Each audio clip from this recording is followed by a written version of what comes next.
सही इन्वेस्टिगेशन तो आप ही करेंगे, मेजर जनरल ने कहा।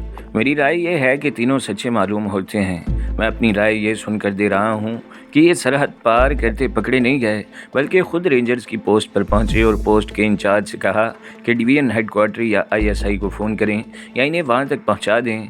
फिर मैंने इस लड़की का रोना देखा। आपने ठीक फरमाया सर, आईएसआई के कर्नल ने कहा। सही इन्वेस्टिगेशन तो हम ही करेंगे, और ये 1-2 दिनों का काम नहीं। लंबी दाढ़ी वाले ने जो अपना नाम सगीर बताता है, अपना पाकिस्तान का एड्रेस दे दिया है, ये हमारे लिए काफ़ी नहीं। बाकी रहा लड़की का रोना, तो वो मैं अर्ज़ करूँगा सर, इंसानी फितरत बड़ी आसानी से अय्यार हो जाया करती है और फिर 100 भेस बदल लेती है। ऐसे बाज़ अय्यार मजलूमियत का इजहार और अदाकारी ऐसे तरीके और महारत से करते हैं कि पत्थरों के आंसू निकाल लेते हैं। मेरी अर्ज़ ये है सर, मेजर इम्तियाज़ ने कहा। आपने ये भी ठीक फरमाया कि जासूस इस तरह नहीं आया करते, बल्कि वो कानूनी तरीके से आते हैं, अपने सफारत खाने के मुलाजिम बना कर लाए जाते हैं। या आमतौर पर हिंदू होते हैं, फिर अपने रिश्तेदारों से मिलने के लिए बाकायदा पासपोर्ट और वीज़े पर आते हैं। गैर कानूनी तौर पर सरहद पार भी कराते हैं और पकड़े नहीं जाते। स्मगलरों ने सरहद के पासबानों के साथ गठजोड़ कर रखा होता है। बाज़ जासूस इन स्मगलरों के साथ आते भी हैं और चले भी जाते हैं। यही वजह है कि हम बाज़ स्मगलरों को अपनी ज़ेरे असर रखते हैं। ये तो ज़रा लंबी और गहरी बातें हैं। एक अखबारी खबर याद आ गई है। 1.25-2 साल पहले अखबारों में खबर आई थी कि गुज़श्ता 7-8 सालों में कितने हज़ार हिंदू और भारतीय मुसलमान चंद दिनों के या 1 महीने के वीज़ों पर आए, और इनमें से कमो बेश 4,500 वापस ही नहीं गए। यह खबर बिल्कुल सही है, डिवीज़न कमांडर ने कहा। लेकिन इन 4,500 आदमियों को पाकिस्तान में ढूंढना और पकड़ना फ़ौज का काम नहीं, ना ये आईएसआई का काम है। इसके लिए बाकायदा महकमा मौजूद है, और ये इस महकमे की कोताही है। सरहद पर कोई दीवार तो नहीं है सर, कर्नल ने कहा। ये जो उन्होंने ये समझौता एक्सप्रेस चला रखी है, और फिर दूसरे मुल्कों के साथ इंडिया की जो तिजारत चलती है, इनका माल पाकिस्तान में से गुजरता है। ना माल चेक होता है और ना माल लाने ले जाने वालों की चेकिंग होती है। आप ये भी जानते हैं सर, हमारी हुकूमत में से कभी कभी ये आवाज़ उठती है कि भारत और पाकिस्तान के माबैन वीज़ा की पाबंदियाँ ख़त्म करने पर गौर किया जा रहा है। भारत तो ऐसी फरमाइशें भी कर चुका है। आप ये भी जानते होंगे सर, मेजर इम्तियाज़ ने कहा, इंडिया का सफारत खाना इस मुल्क के जासूसों और तखरीबकारों का हेडक्वार्टर है। पाकिस्तानियों को यहीं से इंडिया के एजेंट बन जाने की तरगीब और दौलत की पेशकश मिलती है। क्या हमारे सफ़ीर दिल्ली जाकर ये काम नहीं करते? मेजर जनरल ने पूछा। हमारे मुल्क में सफ़ीर इनाम के तौर पर बनाया जाता है, कर्नल ने कहा। इंडिया के सफ़ीर दूसरे मुल्कों को भेजे जाते हैं तो इन्हें ऐसी ट्रेनिंग और ऐसी ब्रीफिंग दी जाती है कि वो अपने मुल्क की बढ़तरी और बढ़ाई के लिए काम करते हैं। इसके मुकाबले में हमारे सफ़ीर खुशामद के इनाम के तौर पर जाते हैं, इसलिए वो पूरी ऐशो इशरत करते हैं। सही राय इन पाकिस्तानियों से लें जो दूसरे मुल्कों में मुकीम हैं। क्या आईएसआई कुछ कमज़ोर नहीं हो गई? डिवीजन कमांडर ने पूछा। कमज़ोर तो होना ही है सर, कर्नल ने जवाब दिया। एक वक्त था जब आईएसआई इंडिया की इंटेलिजेंस के लिए दहशत बनी हुई थी। हमारी इंटेलिजेंस वहाँ से कमज़ोर होना शुरू हुई जहाँ से हमारे इक़्तिदार के हवसकार हुक्मरानों ने इसे सियासी रोल में इस्तेमाल करना शुरू कर दिया। अपने इक़्तिदार के तहफ़्फ़ुज़ के लिए और अपोजिशन को दबाए रखने के लिए इन सियासी लीडरों ने आईएसआई को इस्तेमाल करना शुरू कर दिया। आप देख रहे हैं कि जो नया सियासी लीडर पावर में आता है, वो सबसे पहले आईएसआई के डायरेक्टर जनरल को हटाकर ये ओहदा और ये इतना नाजुक और अहम महकमा अपनी मर्ज़ी और पसंद के डायरेक्टर जनरल के हवाले कर देता है। दरअसल ख़राबी ये है सर, हमारे सियासी लीडर अस्करी उमूर को नहीं समझते। इनके जहनों पर इक़्तिदार गालिब रहता है। ख्वाबों में भी ये लोग अपने आप को कुर्सी पर बैठा हुआ देखते हैं। हमारे हुक्मरान महसूस नहीं करते कि इनकी ऐसी सरगर्मियाँ अपनी मुल्क के ख़िलाफ़ दुश्मन के हाथ मजबूत कर रही हैं। उन्होंने आधे मुल्क को सियासत की भट्टी में फेंक कर इबरत हासिल नहीं की, और ये जो अपने आप को MBBS डॉक्टर बता रहा है, मेजर जनरल ने कहा, इसका इम्तिहान लेना तो कोई मुश्किल नहीं। मैं अभी CMH के कमांडेंट को बुलवा लेता हूँ, वो अपने साथ 1-2 सीनियर डॉक्टरों को ले आएगा। इसे हम इन डॉक्टरों के हवाले कर देंगे और वो 5 मिनट में ही तस्दीक या तरदीद कर देंगे कि ये MBBS डॉक्टर है या नहीं है। इसे हम फिर भी मशकूक ही समझेंगे सर, कर्नल ने कहा। इसे अगर हमने इस लड़की के साथ पाकिस्तान में रहने की इजाज़त दे दी और इसे पाकिस्तान की शहरियत भी मिल गई, तो ये प्राइवेट क्लिनिक खोल कर बैठ जाएगा और जासूसी बड़ी कामयाबी से करेगा। कर्नल मुस्कुराया और ज़रा आहिस्तगी से बोला, हम अम्बाला और आगरा से भी मालूम करवा सकते हैं सर। आईएसआई के हाथ बड़े लंबे हैं। हमने आपका बहुत वक्त ज़ाया कर दिया है सर। ये इन्वेस्टिगेशन हमारा काम है सर। मैं अपना वक्त ज़ाया न करता, मेजर जनरल ने कहा। मुझे ज़ाती दिलचस्पी पैदा हो गई थी। आप इन्हें ले जाएं, मैं 2 मिनट और लूँगा। इनके साथ एक बात कर लूँ। मेजर जनरल ने अपने एक ऑफिसर को बुलाकर कहा कि इन तीनों को ले आए। तीनों आ गए। आपने बॉर्डर क्रॉस करके मुझसे मिलने की ख्वाहिश जाहिर की थी, मेजर जनरल ने कहा। देख लो मैंने आपको कितना वक्त दिया है। आपको ये बताना चाहता हूँ कि अभी आप ज़ेरे हिरासत रहेंगे। आप जानते हैं कि इंटेलिजेंस वाले इतनी जल्दी किसी पर एतमाद नहीं करते। आपको कोई तकलीफ़ नहीं होगी, लेकिन आपके मुतल्लिक तस्दीक लाजमी है। अब आप ISI के इन कर्नल साहब और मेजर साहब के साथ चले जाएँ।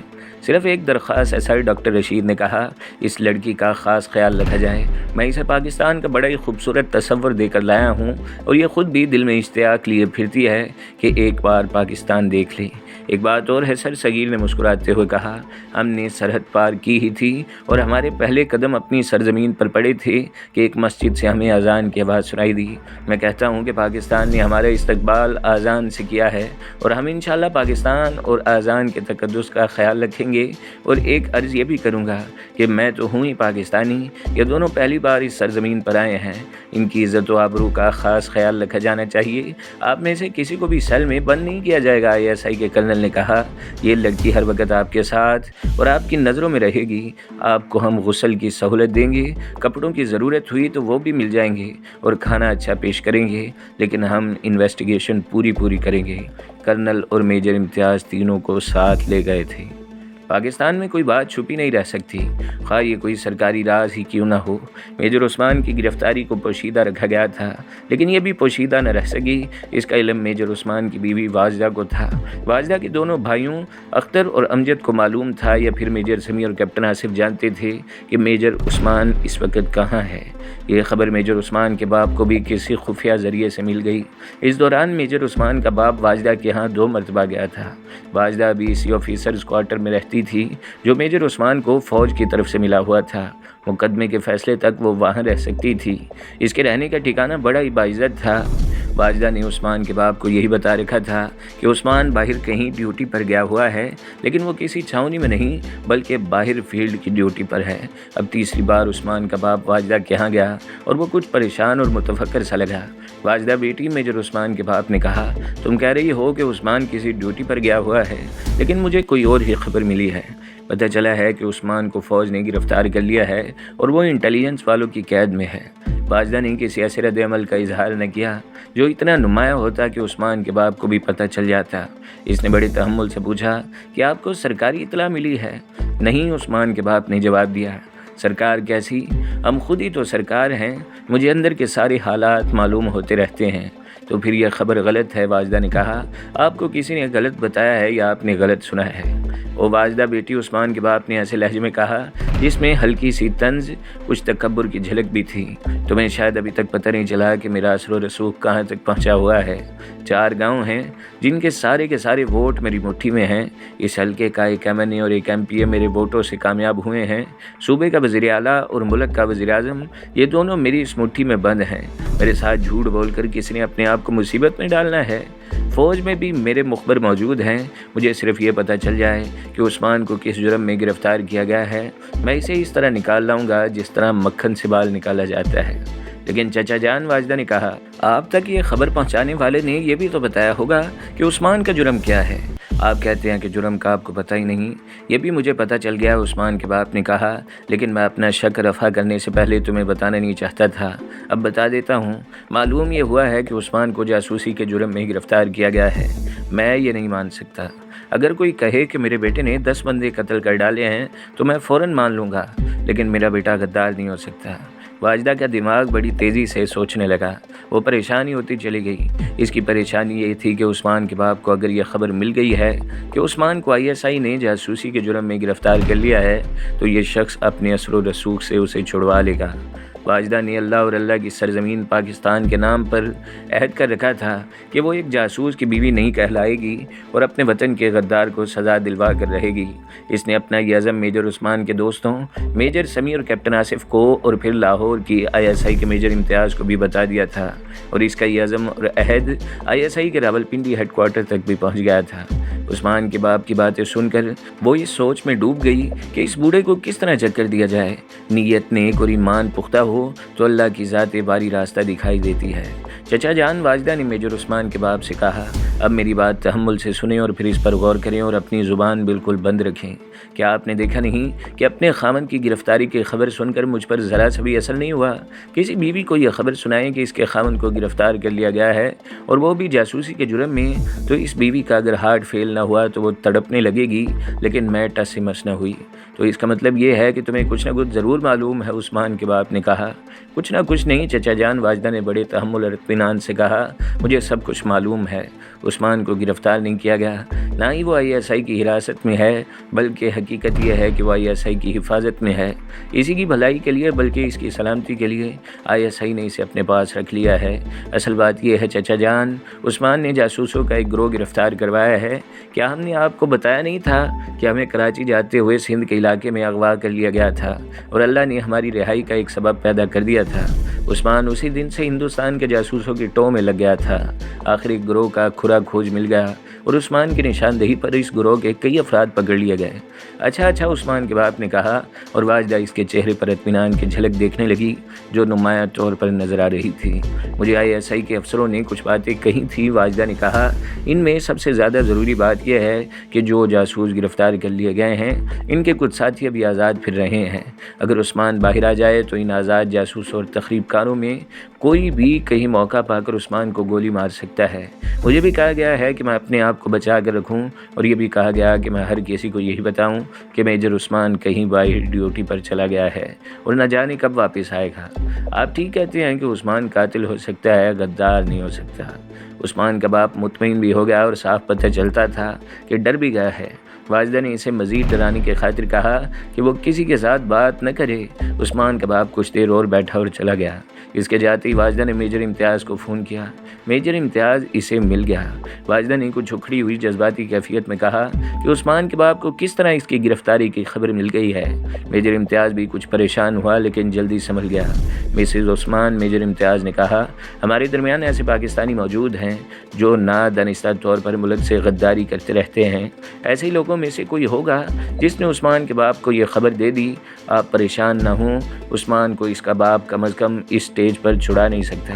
میں ابھی راولپنڈی فون کر کے وہاں بتا دیتا ہوں کہ عثمان کی گرفتاری کی خبر اس کے باپ تک پہنچ گئی ہے اور دیکھا جائے کہ خبر باہر کس طرح نکلی ہے۔ واجدہ نے میجر امتیاز کو یہ بھی بتایا کہ اس نے عثمان کے باپ کو کیا کہہ کر مطمئن کر دیا ہے۔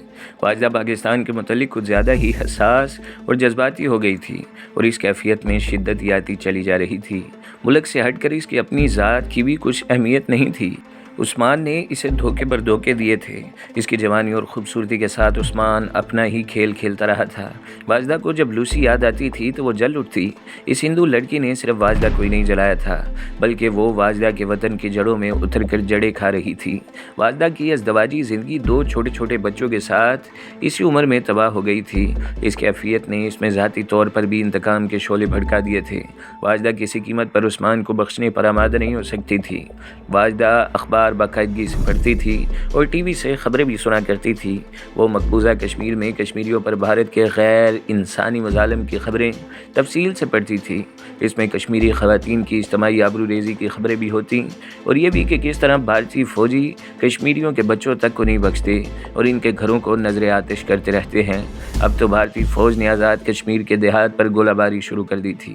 پھر بھارت میں کہیں نہ کہیں مسلم فسادات کی خبریں بھی آتی رہتی اور ان میں یہ بھی ہوتا تھا کہ ہندوؤں نے فلاں جگہ پر ایک مسجد کی بے حرمتی کی ہے۔ پاکستان کے خلاف بھارتی لیڈروں کے دھمکی آمیز اور توہین آمیز بیان بھی واجدہ اخباروں میں پڑھا کرتی۔ ہندوؤں کی یہ مسلم کشی اور اسلام دشمنی واجدہ کو آگ بگولا کیے رکھتی۔ اس کے ذہن و دل میں یہ خیال نقش ہو کر رہ گیا کہ وہ شخص پاکستانی کیا مسلمان بھی نہیں کہلا سکتا جو اپنے وطن کے خلاف اس درندہ صفت اور بے اصول دشمن کے پاس جاسوسی کر رہا ہو۔ واجدہ نے از خود یہ فتویٰ دے دیا کہ عثمان وطن کا ہی نہیں بلکہ اسلام کا بھی غدار ہے اور وہ مسلمان ہے ہی نہیں، لہٰذا عثمان کے ساتھ اس کا نکاح منسوخ ہو چکا ہے، وہ کسی غیر مسلم کی بیوی نہیں رہنا چاہتی۔ ڈاکٹر رشید صغیر اور خالدہ کو ملٹری پولیس کے ساتھ فوجی گاڑی میں راولپنڈی پہنچا دیا گیا۔ اس کے ساتھ ISI کے لاہور آفس کا انچارج کرنل گیا۔ اس کرنل نے اپنے بالائی افسروں کو پوری رپورٹ دی تھی کہ یہ تینوں کیا کہتے ہیں اور اس کی اپنی رائے کیا ہے۔